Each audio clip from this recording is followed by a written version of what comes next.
വയനാട്ടിൽ നിന്ന് ഇപ്പോൾ കേൾക്കാൻ കഴിയുന്നത് മനുഷ്യ വന്യജീവി സംഘർഷത്തിൻ്റെ വാർത്തകളാണ്.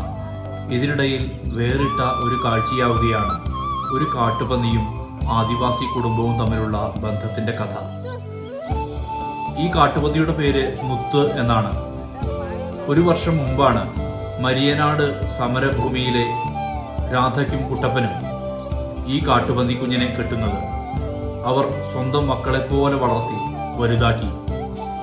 ഇപ്പോൾ എന്തിനും പോന്ന കാട്ടുപന്നിയായി മാറിയിട്ടുണ്ട് മുത്ത്. പക്ഷേ ഇവിടെ ഒരു തരത്തിലുള്ള പ്രശ്നവും ഈ കാട്ടുപന്നി സൃഷ്ടിക്കുന്നില്ല. ഒരു കൃഷിയും നശിപ്പിക്കുന്നില്ല. ഇഷ്ടഭക്ഷണം തേനടകളും ബിസ്ക്കറ്റും മുറുക്കും ഒക്കെയാണ്. മാംസാഹാരത്തോട് അത്ര താല്പര്യവുമില്ല. മുത്തിങ്ങനെ വിലസുകയാണ് മരിയനാട്ടെ സമരഭൂമി.